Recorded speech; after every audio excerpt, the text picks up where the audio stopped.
20%. And trust me, there will always be example. Country is charging 5, 10, 15%. What we will not compare with that is what is minimum wage in those countries. So when we want to compare, it's better we put the pedestal to we put the weight on both sides to be even, to be balanced, so that we can have a critical conversation. Now, if we don't borrow for critical infrastructure, that in itself, and we don't have the money, and honestly we said that in itself may be a concern. Now, what do countries borrow for, or what should be ideal thing nations should borrow for? Number one will be infrastructure, and I want people to search this country out. I'm not telling you just theory. A country that I researched and I went to study myself physically. I'm talking of Poland, a country that is far less than our population. But you know, why Nigeria was dreaming to be a $1 trillion economy, this economy is already over 800, I think now over 900 $1 trillion economy, smaller population, somewhere in Europe, refused to spend euro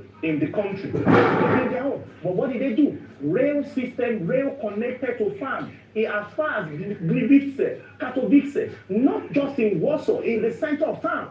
Countries have, in fact, local government has transport system. In Nigeria, we are still debating whether local government should have autonomy, whether Supreme Court pass judgment. Some local government chairmen I spoke to recently told me they still don't have the monies come to them directly. Meanwhile, local government should have transport system. Listen, now I see new energy doctors are saying they want to go on strike, and I will connect this to them.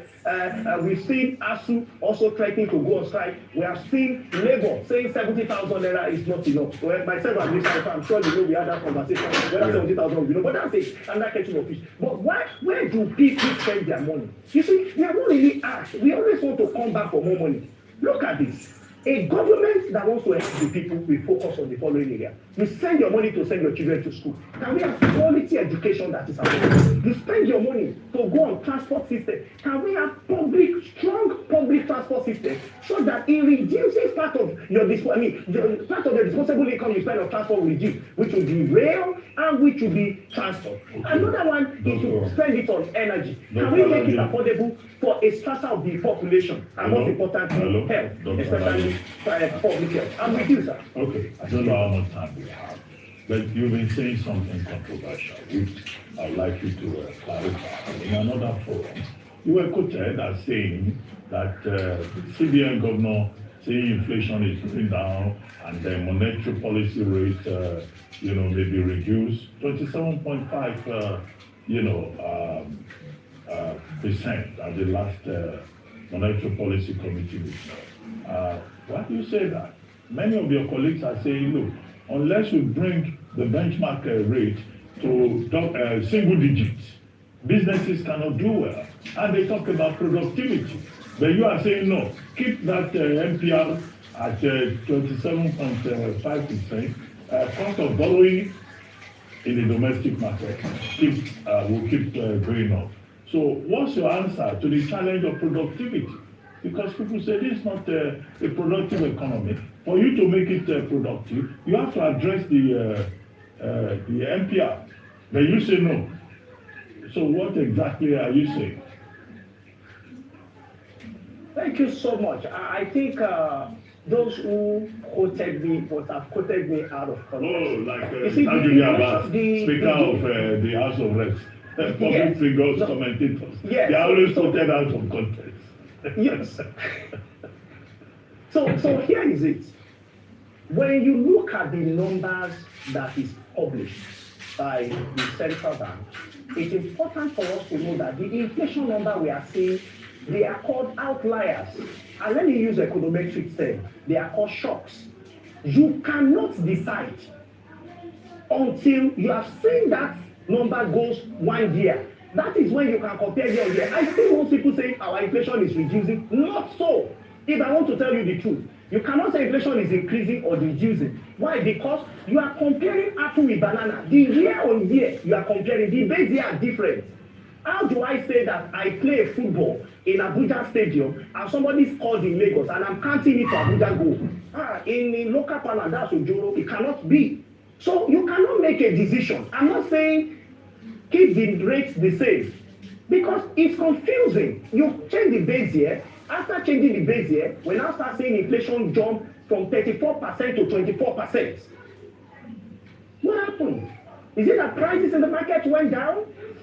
What happened? So if the goal of central bank is truly to combat inflation, wait, let's see when it becomes year on year, and when it got to 24%, what is the number say? Compare the good price for price, year for year, year to date. That's number one. Number two, I have argued over and over again, and several interviews that point to this, even my articles have pointed to this. The reason why we have high inflation in Nigeria today, it is not because of monetary policy rate made by central bank. That's not the reason. Because it is not all inflation that responds to rates. It is inflation that money supply driven that responds to it. Now, central bank will say, oh, we have high money supply, therefore let us increase rate. I ask, which money supply? Are we not expecting price to go up? Are you struggling with health challenges? Do you need financial help to access business? I'm tired of trying. I need help. I want to try IVF. I know it's expensive. Apply now for MHSS, the Maternal Health Service Support, a discounted loan by the W initiative of Access Bank.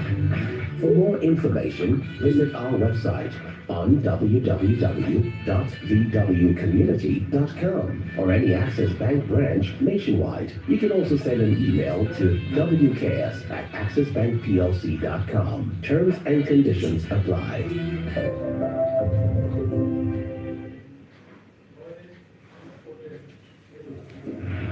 Download the Glow Cafe app today. You see here, you get everything all in one. So if you love music, you will love Glow Cafe with a music catalog of over 2 million tracks. And if live radio is your thing, say no more. Just hit play and enjoy on Glow Cafe. Welcome to Total Control, so you can recharge or buy bundles, borrow data, and credit sharing and gifting. You've got all that too. You also get extra value with our range of value-added services on the Glow Cafe app. Watch all the action with Glow Cafe's exclusive range of video. Glow Cafe's got it all. And when it comes to gaming, we ain't playing around with Africa's gaming collection. And the best part, you get free activation bonus. So download the Glow Cafe app on Google Play or the App Store. Unlimited. My name is Marie, and I am the founder, CEO, Londia Foods and Farms Limited. In cultivation, chemical fertilizers and pesticides are not used. I registered to go to the FITCC Houston in 2023. It opened my mind. A well-organized training for us SMEs. You now get to see that you need to up your game, that a bank will take SMEs and make the booth available. That's a huge support. Fidelity has done very well. I'm grateful. I look forward to seeing you in Atlanta in September. We are Fidelity. We keep our word.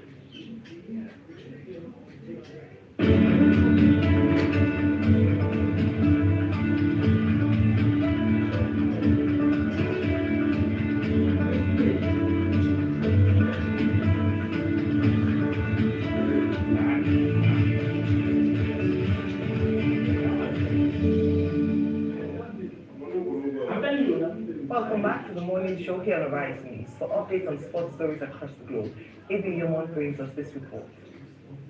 Monday is for the game South Africa, and Nigeria face off against South Africa in a game they must win. Out of 21 possible points, Nigeria were only able to claim 10 points. This is after 4 draws and 1 loss against the Republic in June 2024. As it stands, should Nigeria not get a victory, it means they will risk missing out of consecutive World Cup tournament, and that's very bad for Nigeria. For South Africa, it's their game to lose. They are 6 points ahead of Nigeria, and they are at home. They have the fan advantage, they have the home advantage and everything. The game will be played at Toyota Stadium, and Toyota Stadium is the home of South Africa's Toyota Cheetahs rugby team. So that is a rugby stadium, and Nigeria will have to face against South Africa on that pitch. There's no excuse for Nigeria. They need to go all out and get a win. So we're unable to get a win against South Africa in Uyo, but these are the games that Nigeria tries with a lot of pressure, and we hope to see that happen. Striker Samuel Kudari came out to talk about Nigeria's chances and also why it has been difficult for the team to get victories despite the Super Eagles having so many great players in their arsenal. Let's take a listen to him. I wouldn't say the chances are high or low. I would say we just have to stay positive. We just have to keep hoping, keep praying, keep working, and if we do the right things at the right time, I think we'll get the qualification. And we on the team, we the players and the coaches, we're all positive and we're all confident about qualifying for the world. As much as Nigeria has a really good squad, every other national team of Africa have good teams too. So they have good players, they have great players. So we can't just ignore the talent that Africa has and focus on ours. So African football might seem easy from the outside, but it's not. So going into all these games, we know the quality and the talent that these players and these teams possess, and we just try to come out on top every time. But after Samuel Kudari spoke about Nigeria's performance, we also had Ola Aina coming out to speak about the injuries to Osimhen and Nwabali's chances of playing, because there's a little bit of issue with his ankle yesterday while they were in training. But we'll see what happens. Let's take a listen to Ola Aina as well. I'm for sure Mr. Nwabali will be fine. And for Victor, it was unfortunate that he hurt himself, but we've got a fantastic squad, and if someone cannot play, someone else will step in and do the job. So I'm confident in that. Well, should Nigeria be able to get a victory against South Africa, it will show that they have put in their all for this game, because the odds are against them and the favor is in the hands of South Africa. South Africa will be able to take important points in this qualifier. They've not qualified for the World Cup since 2010 when they hosted it. But the last time they actually qualified for the World Cup was in 2002. Now they're the favorites and they'll be hoping to stay in that position to qualify for the World Cup for the first time in 16 years. While Nigeria will not want to risk not qualifying for the World Cup back to back. We'll see what happens for Nigeria later tonight when we face up against South Africa, 5 p.m. Nigerian time and 6 p.m. here in South Africa.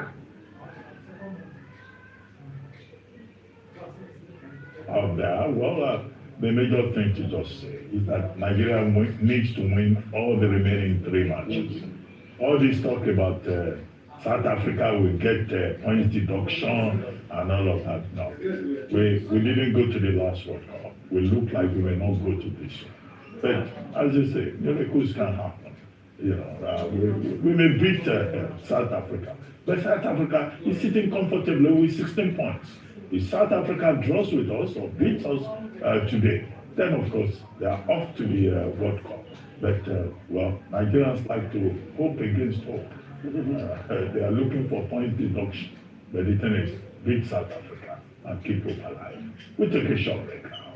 And when we return, Oji Okwe will be here with details on what's trending. Stay with us. We'll be right back.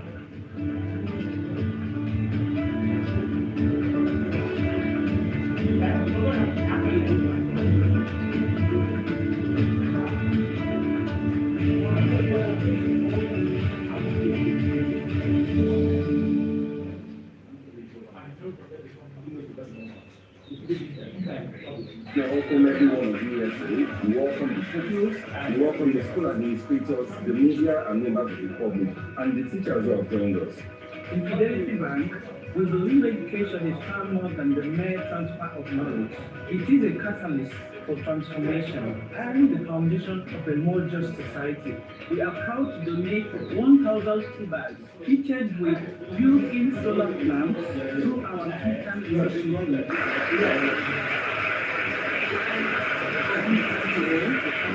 And I would like our church today to sign with our children into the future.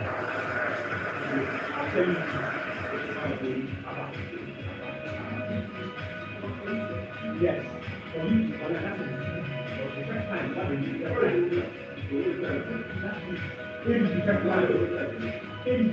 are fidelity. We keep our word.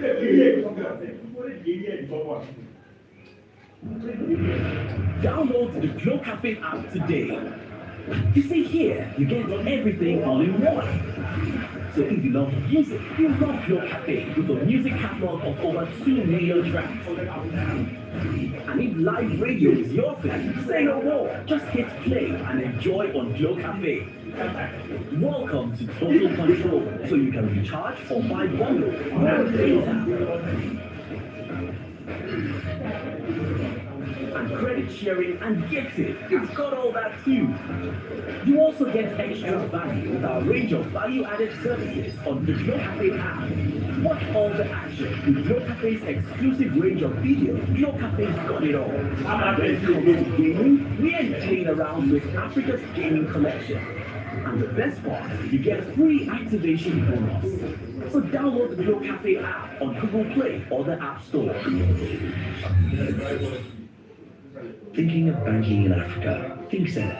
In today's fast-moving, fast-changing world, you need a financial partner that understands your unique expectations. A bank with presence in major financial centers across the world, with the enabling platform to facilitate seamlessly, whenever, wherever, however. A bank with best-in-class financial solutions from a superb combination of technology and human touch. For easy, fast, and secure banking that creates real value. Turning dreams into reality is now in your hands. People, technology, service, Zenith Bank, in your best interest.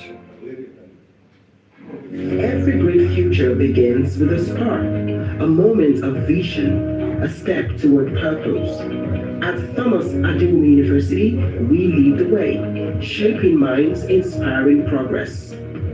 From medicine to media, engineering to entrepreneurship, we push boundaries and shape the future.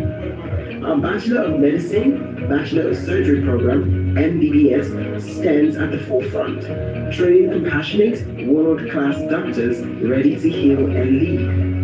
At TAU, learning extends far beyond the classroom. Creativity flourishes, teamwork drives progress, and real-world experience sets the standard for success. We are more than a university. We are a launchpad for innovation, healing, and transformation. This is Thomas Adewume University, Owerri, Kwara State, where your purpose meets possibility.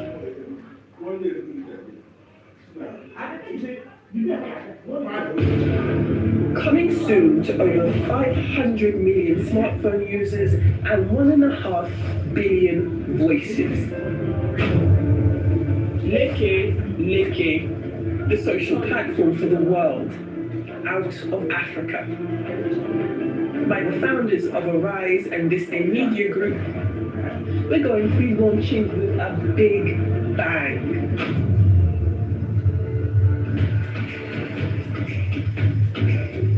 A new homegrown social platform born in Africa and built for the world, blending community, culture, and cutting-edge AI.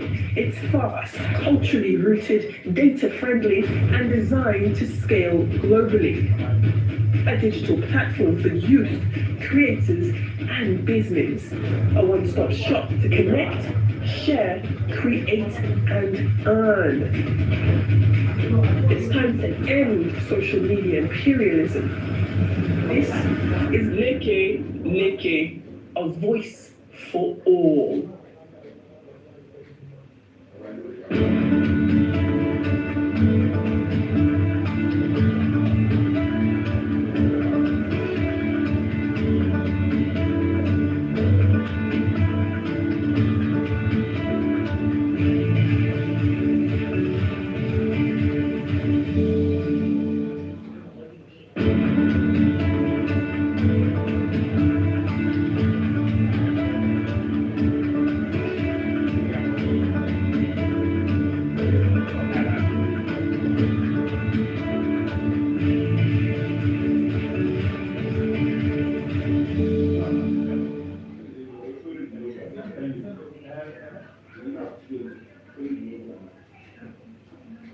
Welcome back to the morning show here on Arise News.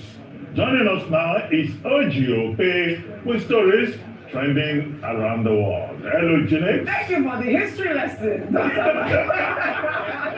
The legendary Dr. Marty. How are you this morning? Perfect. Good morning. How are you this morning? I'm doing cold. It's raining today in Lagos. Rufy on fire. How are you this morning? Angelica. You sent me pictures of your medical outreach program yesterday. Everyone, kudos and fire. Always. If we can have those pictures really quickly. Tell us a little bit about what happened over the weekend. Quickly. I mean, as always, we just see the very best we can do for people and for humanity. So we have their partnership with Babcock University, and we just took over 325 people. We gave them medical care. We saw them, and we had over 20-30 doctors from Babcock University there, and they attended to people at the center. So that's just what we did, and we normally will do this from time to time. Fantastic. Thank you for showing it to the Of world. course, Focus. Yes. Because people have diabetes, they have high blood pressure, we had diabetes, we had high blood pressure screening, we had general health check screening. We also, looked at people that we could get medical intervention for, and we helped them. There's somebody currently going through one of our interventions that we raised some money for, that is going through stage 2 abdominal cancer, and he's currently getting chemotherapy treatment. We raised the money, it's all paid for. And hopefully it should be cancer free soon, and we'll definitely come and celebrate this for us. We always celebrate you. You have Thank to you. continue on this amazing trajectory. And please support the Oseni Center. Thank You you. always have to tell us, I like to plug you guys in. How can we donate? Is free, but people can donate to his medical outreach program, to his GTB account. I know that. Well, all right. Well done, Rufai. Well, all right. Well, good morning to you, viewers. Let's begin what's trending. Former Kogi West Senator Dino Melaye has launched a scathing attack on President Bola Ahmed Tinubu's administration, accusing it of reckless borrowing and spending. Melaye made the allegation on our nightly news program Arise Prime Time, stating that despite securing billions of dollars in loans, the government's actions have led to massive hunger across the country. Melaye also questioned the government's claim of increased revenue generation, asking why more loans are necessary in the country's finances if the country's finances were improving. He went on to suggest that the government's financial recklessness could reach a point where it would be forced to seek loans from private financial technology companies like Opay and MoneyPoint. Let's take a look. Government is one of the most reckless governments in the history of this country. How do you mean? The president who said he wanted to come and curb wastages bought a yacht. That yacht that the president bought has never been to the perimeter, territorial area of Nigeria. It's between Monaco and Paris. And what do we need a yacht for? In a time of austerity, in a time of pervasive hunger like this? The president also, within a few months in office, bought a presidential jet that cost Nigeria billions. You said it was a gift. I am telling you that it was purchased. Gift by who? Gift has to be declared. And they called it a gift because the money used in the purchase of that aircraft was not appropriated by the National Assembly. That is why it was part of the gift. Then again, since Tafawa Balewa, Azikiwe, up down to Buhari, every president and prime minister in this country used Mercedes-Benz S-Class as their official vehicle. The president is using a bomb jammer Mercedes-Benz, the same type that Trump is using in America. And you say you want to curb wastages? The same president. In the 8th Senate, the budget of the National Assembly was 150 billion. From 150 billion, today the president has increased the budget of the National Assembly to over 370 billion. I can catalog all this. Bought a yacht, bought a Cadillac, bought an aircraft, increased the money of the National Assembly, and I've borrowed like no other president in history. If you are making more money, then why are you borrowing? And we will not be surprised if the president starts borrowing from Opay, and money points very soon. Okay, and money points. When you say leave our can you not suggest what you know, because obviously you know many of them use people who use okay, but please they say the president leave our open. Let me take this tweet from Cole 5, who wrote, I believe, on Instagram. He wrote, please, President, leave OPE out of this, your borrowing. Oh. But to be honest, what exactly is Tinubu government borrowing for? Infrastructure, health sector, educational sector, electricity, mega city, poverty alleviation. What exactly, God? Because Koyewa, Dr. Martin, that's what this guy is saying. Koyewa, go ahead. Go ahead. Very quickly, I think context should be important in this matter. Senator Gino Melari is a chieftain of the AGC, an opposition association or party, whatever label you may want to use. So you do not expect that he will praise the Tinubu administration. And he's a very articulate, outspoken personality. So he's accusing the government of borrowing. Now let's look into the details. President Tinubu said, oh, we have met revenue projections, we're making a lot of money from non-oil, and we are not borrowing from Nigerian banks, domestic borrowing.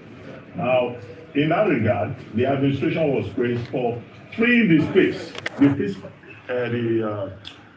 fiscal space, the financial space for private businesses in Nigeria. If government is not borrowing heavily from domestic banks, then businesses will have more space, more leg room for them to borrow. So that's why I'm surprised that Senator Melari is talking about borrowing from Money Point and OPE. I don't think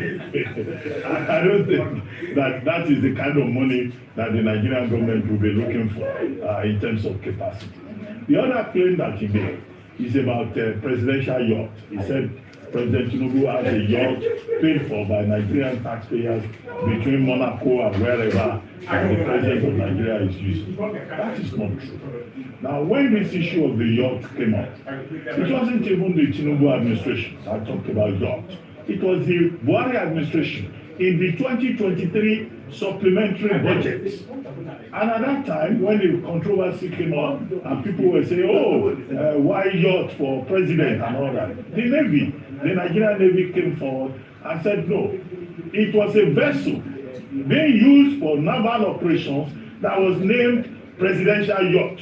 It's not for President Tinubu, so it's not something that was purchased for luxury. But you know, in this country, in politics, you can bring up anything that is sensational. But I think that what I've provided can be fact-checked because it seems to be the empirical fact. It's the empirical fact on this particular issue. Maybe they can contradict me, but that's what I mean. Finally, the point made by Senator Melari is accusing the government of reckless spending. Yes. Okay, now many Nigerians will say, well, there's a lot of spending. However, it's not borrowing that is the problem, as economists will say. It is what you do with the borrowing. Are you providing the infrastructure? Are you being productive? Is there, efficiency within the system? Now, on all of those points, about efficiency, about performance, then of course, Senator Melari will seem to be on terra firma to join other Nigerians in saying we expect better performance in terms of infrastructure, in terms of welfare, in terms of security. All those histrionic theatrical points he was making about OPE, Money Point, presidential law. I hope I've helped to provide the context. Yes, we know that Melari loves the lavish lifestyle. I see him on the ground wearing those really nice shoes and all, so he will know good things. You I mean, I like the pictures. Now, won't you like a fly? You didn't answer my question. I am not. Are you admiring? I am not. So I've seen him on Instagram. Can I say that? But he loves the lavish lifestyle. He said Tinubu was riding the same Mercedes as Trump. don't think I've seen it, but I've seen Tinubu's escalate. You have seen it, right? I think we played that on. Oh wait, before I come to because I know that you want to come out of the rest. POG. Well, in another development, because we also talked about that during that interview, the Speaker of the House of Representatives, Abbas Tajudeen, has clarified reports that he condemned the Tinubu administration's borrowing during a presentation at the West Africa Association of Public Accounts Committee's conference on Monday. The Speaker, who was represented by Julius Ibobere, revealed alarming statistics, noting that Nigeria's public debt to GDP ratio currently stands at around 52%, which is significantly above the statutory ceiling of 40%. He also expressed concern as Nigeria's total public debt has now soared to a staggering 149 trillion naira. While in a swift rebuttal, the Speaker's special advisor on new media clarified that while the Speaker is concerned about the country's rising debt, he does not believe all borrowing is bad. Instead, he views public debt as a potential tool for growth, provided it is managed prudently. Well, let me take Olalekan's tweet. They wrote on X, the real problem isn't public debt itself. It's the absence of accountability and transparency in how Nigeria's leaders manage public funds. Over the years, billions have been borrowed from the $3.4 billion IMF loan during COVID-19 to billions from the World Bank and China Exim Bank for power, rail, and road projects. Yet, ordinary Nigerians are asking, where are the lights? Where are the jobs? Where are the impact on daily life? It is hypocrisy to praise debt as a ladder to growth while ignoring that most of our past loans have only enriched a few. I particularly picked that tweet and I really think that, they were quite apt in most of those comments. In the meantime, Tajudeen Abbas's aide on new media says his main message was a call for stronger parliamentary oversight and accountability. He also stressed that lawmakers have a constitutional duty to ensure that borrowed funds are used transparently for tangible development. As I highlighted, roads, schools, and hospitals. He also praised Tinubu's administration for its efforts to increase non-oil revenue, which he says is helping to reduce the country's reliance on borrowing. And I'll take another tweet before I come to you, Aya. Tolu wrote on X, borrowing is not the real issue. Every nation borrows, which is a fact. The real question is, what are we using the money for? Borrow, but let it go into, again, I want to highlight it more, roads, jobs, things that grow the economy, not waste and consumption. Absolutely. Spot on. Some of the biggest countries in the world that have a high GDP to a debt to GDP ratio include Japan, include Singapore, include the United States of America. They are one of the highest in the world rankings. And the difference between countries like that and Nigeria is that we see the evidence of what borrowing is. Remember the World Bank loan in order to mitigate or provide a safety net for the most vulnerable Nigerians who would be most following the two major economic reforms he introduced. The fuel subsidy and the floating of the naira. The issue a lot of times is that the people feel the impact of the borrowing. Great points around construction, great points around the healthcare. It's on this very table we talk about the deplorable state of healthcare in Nigeria. Yes, I think they have. The deplorable state of education and the state of classrooms and infrastructure development. And so what happens is that we see borrowing high, about 40 to 50% currently. People feeling the impact of the reform that he's talking about. Then we see a lot of services. Current projects, no capital project, no project that would in turn make money for the nation, which is a critical issue that we currently have. So what they're calling on, and I do think that Honorable Abbas made a very salient point in his address. whether through his main point or through the clarification, whereby the importance of oversight functions by the National Assembly was emphasized. Right. When the president has to secure a loan, he needs approval from the Assembly. Unfortunately, when they do give this approval, it's just signature and leave it. There's no going back to check that what the money was asked for or intended for was actually it's very simple. Nigerians they need to borrow because we need revenue, even though they've said that they've done better with the revenue generation. But what do they do with the money that is borrowed? That is the conversation that I'm asking. And where do these loans come from? How do we service it? Yes, if I comment on both stories really quickly and then So I think the formative word here was what I asked Paul Elijah about, which is the cost-benefit ratio. And I think until Nigeria has a threshold at which it calculates a cost-benefit ratio. Okay. What is the cost? When I come doing a project? Let me understand fully. What is the cost to us? Borrowing plus interest? And what is the benefit of the project? So will the project be able to pay back the cost accrued to it? If you are to put most project parameters that this government borrows for, it does not pass the cost-benefit ratio reflection. It passes the sentiment-benefit reflection threshold. So why do government do projects in this country? Because of the region that gives me the largest votes. And that's why you see politicians arguing that, oh, you've done more projects in Lagos compared to the Southeast and all of that. Anybody that comes to power says, how can I do more projects in my region to be able to suit my people's interests, rather than the cost-benefit analysis? So most of the people I think I looked at the cost-benefit analysis. If you do not solve that problem, then you will waste the money you are borrowing. A great instance and point is the case of COVID. We drew down 30 trillion in ways and means for COVID. We said we were used to buy infrastructure in isolation centers. So today, where are the ventilators we bought?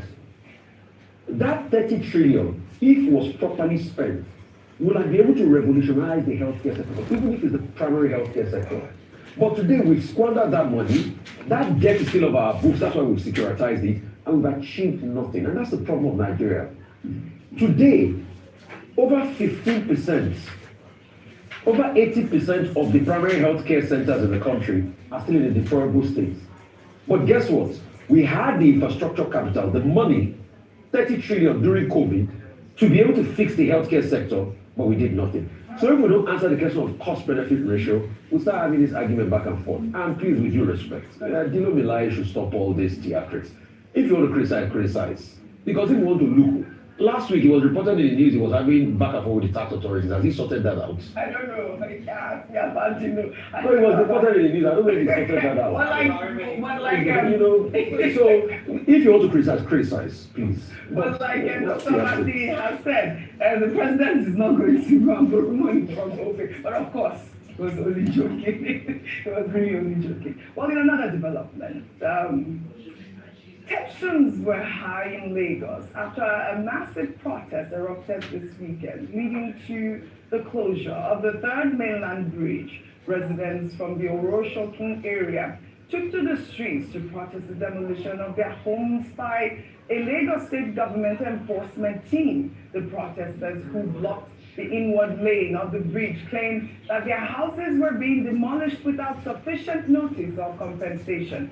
Many residents stated they were left homeless after the sudden action, which targeted what the government described as unapproved buildings along the Iana-Oroshoki coastal line. And when you see this video, I know that during the protest, the residents confronted Lagos Commissioner of Police, Moshid Jimo, and asked not to leave the bridge until the demolition equipment was removed from their community. Of course, the protest eventually, subsided after security operatives were deployed to restore order. I know that as of now, I've reached out to some people in the Lagos state government. There's not been an official statement regarding the protest or even the demolitions. Dr. Bati. Shelter, housing, is one of the major things of the Abraham Maslow hierarchy of needs. People want a place to be. So it's very important to them, whether it's land or it is shelter itself.